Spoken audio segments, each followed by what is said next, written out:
তো যখন ওরা সামনে এগালো, এবার দেখতেছি ওদের আক্তার হোসেনের উপরে ডিম নিক্ষেপ করতেছে। তখন আমি যতটুকু পারছি আমার সাধ্য কুলায়, আমাদের মেহমান ওরা, জুলাইয়ের যোদ্ধা ওরা, ওদেরকে সেভ করার জন্য আমরা সর্বোচ্চ চেষ্টা করেছি। আসসালামু আলাইকুম রহমতুল্লাহি ওয়া বারাকাতুহু। মাত্র ঘরে এসে ঢুকলাম। আজকে আমরা গিয়েছিলাম জেএফকে এয়ারপোর্টে আমাদের সম্মানিত নায়েবে আমির ডাক্তার আব্দুল্লাহ মোহাম্মদ তাহের ভাইকে রিসিভ করার জন্য। তো সেখানে যাওয়ার পর আমরা আজকে দুপুর 12টার দিকে আমরা গিয়েছিলাম এখানে। তো যাওয়ার পরে আমরা এক সময় বেলা 3টার দিকে আমাদেরকে বলা হলো যে ওনারা ভিআইপি প্রটোকলে ওনারা চলে গেছেন। তো আমরা সবাই চলে আসছি।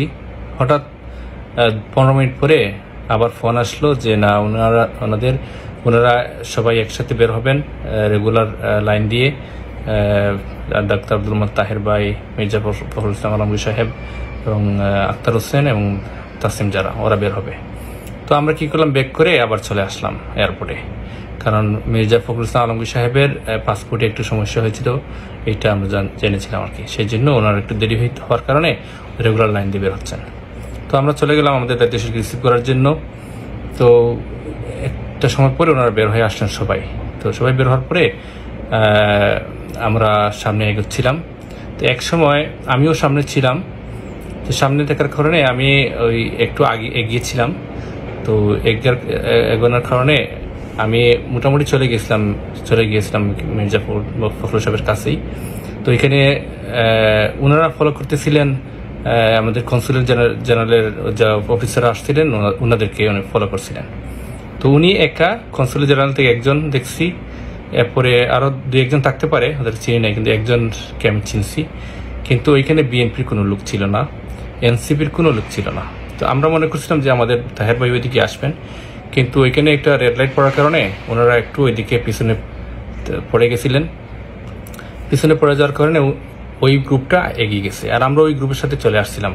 আমরা এখানে বুঝি নেই যে এখানে ওনারা মানে রেড লাইটের কারণে রাস্তা পার হতে পারছেন না। তো আমরা যখন সামনে এগোনোর পরে দেখি পিছন থেকে আর কেউ আসতেছে না।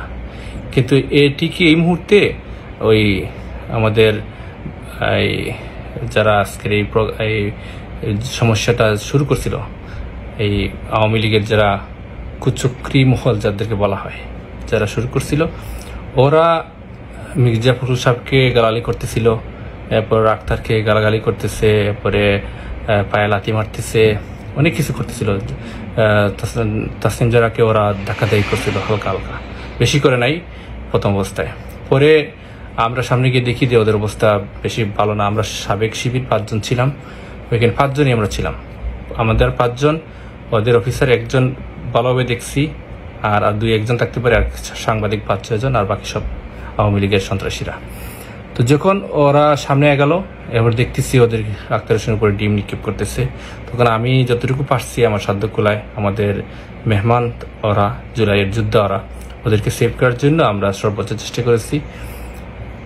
তো মোটামুটি অনেক সময় দেখা গেছে যে ওরা পিছন দিক থেকে লাথি মারছে আক্তার হোসেনের পায়ে, তো অনেকটা আমি সেভ করছি। এরপরে লাস্ট পর্যায়ে এক সময় দেখা যাচ্ছে যে আমি পড়ে যাচ্ছিলাম, ওইখানে একজন আওয়ামী লীগের সন্ত্রাসী খুব জোরে লাথিটা মারছিল, অনেক জোরে। তো ওইটা আমি প্রোটেক্ট করার জন্য একটু পড়ে গেছিলাম, আক্তার হোসেনের পায়ে সাথে শরীরে পড়ে নাই। তো শেষ পর্যন্ত আমি যতটুকু পারছি গাড়িতে তুলে লাগেজ টেগেজ তুলে দিয়ে বিদায় দিয়ে আসছি। তো বিদায় দেওয়ার আগ পর্যন্ত ওরা এই গাড়ির সামনে শুয়ে পড়ছিল, বিভিন্ন ঝামেলা করছিল। তো পুলিশ কাছে ছিল, কিছু করে নাই। তো এইখানে আমাদের একটা কোয়েশ্চন ছিল যে বিএনপির একজন এত বড় দায়িত্বশীল পর্যায়ে নেতা আসছেন, কিন্তু একজন বিএনপির লোক ছিল না ওইখানে, এরপরে এনসিপির কোনো লোক ছিল না। আমরা এই 5 জনই ছিলাম। আমি, এরপরে আমাদের সাদাল ভার্সিটির এলাকার একটা ভার্সিটি এলাকার সাবেক সভাপতি মারুফ ভাই ছিল, আরও 3 জন ভাই ছিলেন আমাদের। তো ওই ভাইগুলো আমরা ওনাদেরকে প্রোটেক্ট করে নিয়ে গেছি, মির্জা ফখরুল ইসলাম আলমগীর সহ সবাইকে প্রোটেক্ট। আমার মারুফ ভাই আর মির্জা সাহেবকে এগিয়ে নিয়ে গেছে, আর আমি এই আক্তার হোসেনকে আমি এগিয়ে নিয়ে দিয়ে আসছি। তো এইটা আসলে আমাদের জন্য অনেক দুর্ভাগ্যের বিষয়, কারণ এই এলাকায় যত লোক ছিল এয়ারপোর্টে সবাই কিন্তু ওটা উপলক্ষণ করতেছিল দাঁড়িয়ে দাঁড়িয়ে, আমাদের জন্য অনেক লজ্জার ছিল। তো তো এটা আসলে একটা ভিন দেশে গিয়ে এরকম আচরণ আসলে ঠিক হয় নাই। আর ওনারা যে নিরাপত্তাহীনভাবে বের হয়ে আসছেন, একজন অফিসারকে ফলো করতেছেন, কোনো সিকিউরিটি নাই, কিছু নাই, তো এটাও ওনাদের আসলে ঠিক হয় না। কিন্তু আমাদের সংগঠনের যারা বাইরা ছিল সবাই আমাদের তাহার ভাইকে নিয়ে ওনারা বের হয়ে গেছে। কিন্তু আমরা ওইখানে ওনাদেরকে দেখে আমরা আসলে ইয়ে করতে পারি নাই, যে ওনাদেরকে এরকম রেখে আমরা যেতে পারি নাই। আমরা তাহার ভাইয়ের সাথেই ছিলাম, কিন্তু ওদের এই অবস্থা দেখে আমি ছিলাম আক্তার সাহেবের সাথে, ওনারা ছিল আমার ভাই ছিল ইয়ের সাথে, মির্জা ফখরুল সাহেবের সাথে। তো আমরা যতটুকু পারছি আমাদের সাধ্য মতো আমরা হেল্প করছি। তো এর জন্য আমরা বলবো যে আসলে আমাদের এই বাংলাদেশপন্থী যারা আছে তাদের জন্য আমরা যতটুকু পারছি আমরা সম্মানের সহিত আমরা তুলে ধরার চেষ্টা করছি। যদি এখানে আমরাও না থাকতাম তাহলে পরিস্থিতিটা কি হইতো এটা আসলে আমরা হিসাব মেলাতে পারতাম না। তো আমরা বলবো যে সতর্ক থাকার জন্য, যেন কোনো একটা রাষ্ট্রীয় সফর হোক আর যেভাবে হোক, যেন সবাই যেন যে কোনো যে দলের আছে আমরা যেন সবাই সংঘবদ্ধভাবে তাদেরকে আমরা রিসিভ করি। এবং আমরা যে এই কুচক্রি মহল যারা আছে, যে দেশের মাটিতেও কুচক্রি কাজ করে আসছে, বিদেশে এসে করতেছে, তো তাদেরকে জন্য আমরা প্রত্যাখ্যান করি, তাদেরকে আমরা ঘৃণা করি। এরকম আমরা তো কোনোদিন আওয়ামী লীগের লোক আসছিল এয়ারপোর্টে, আমরা কোনোদিন এরকম যাই নাই, এরকম ব্যবহার করি নাই। ওরা কেন করবে? ওদের এই সম্মান ইজ্জত নাই আসলে, সেই জন্য এরা করে।